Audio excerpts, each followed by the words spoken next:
Gentleman from Pennsylvania, Mr. Kelly, for 5 minutes, and I thank him for his patience. Thank you, Mr. Chairman, and thank all of you for being here today. The question really isn't about the patriotism and the heroics of the people that lost their lives that day. It's really what can we do to prevent that from ever happening again.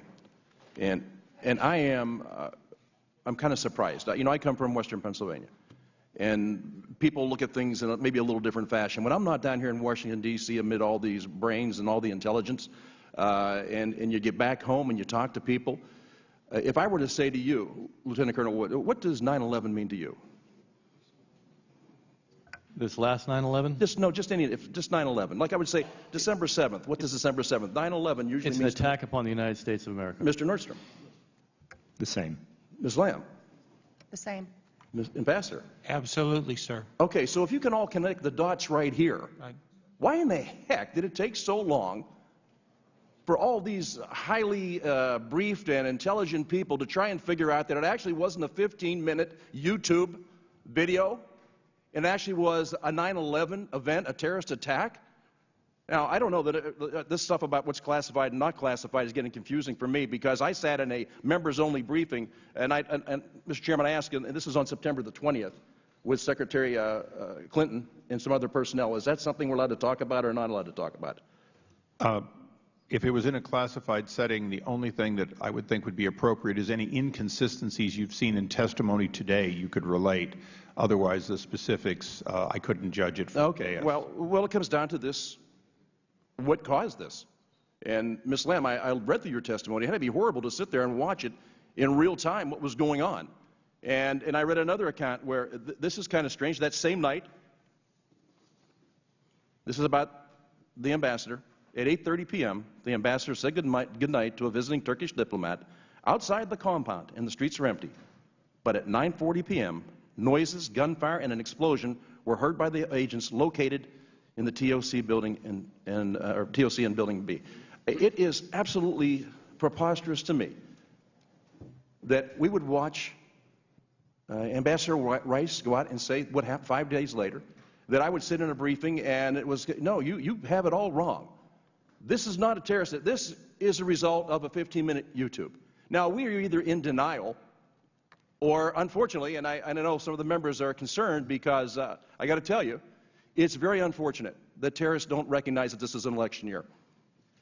And they tend to just do what they want anytime they want to us. And when we have a weakened position around the world, and when we leave our embassies and our consuls and our people as unprotected as we do, and then we say, you know what, this is terrible because this is 27 days before an election. Why are we bringing it up now? And I ask the same question. Where the heck were we before 9/11, this 9/11? Why weren't we questioning it then? My goodness. 230 security incidents in Libya between June of 2011 and July of 2012. Of those attacks, 48 took place in Benghazi, 2 of which at the U.S. diplomatic compound and the scene of the September 11, 2012 terrorist attacks. And we are still saying, I think it's a result of the video that was on YouTube. And this is based on intelligence. Now, listen, I got to ask you, Ambassador Kennedy, because you say you couldn't possibly have had a different idea about it than Secretary Rice did when she went before the nation on September the 16th. I'm going to tell you, this thing smells. From every single end. Listen, I mean, it waddles like a duck and quacks like a duck. It's a duck. And for you to come in here and say, well, it was based on some of the things I knew, but I can't tell you all that I knew.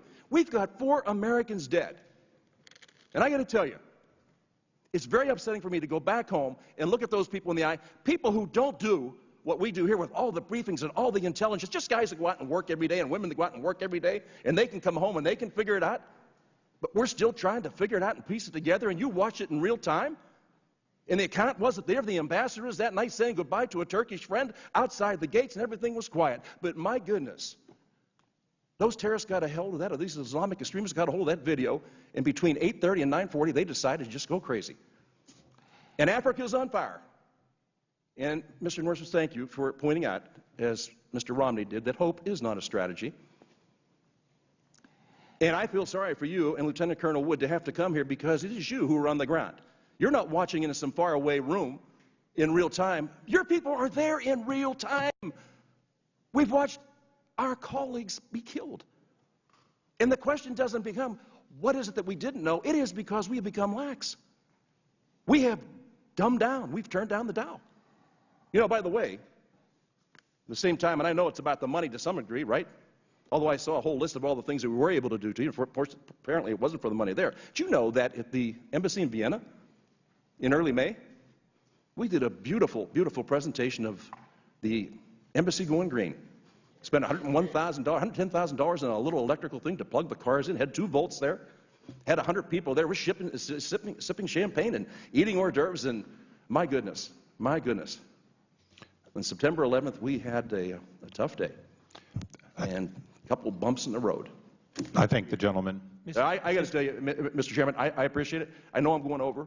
But the people of America should be outraged to have to sit here and listen to what we're saying and say, what are we doing to protect the other embassies and our personnel on the road? They are true patriots. But you know what they rely on? The State Department for their security. And we let them down. Thank you, Mr. Kelly.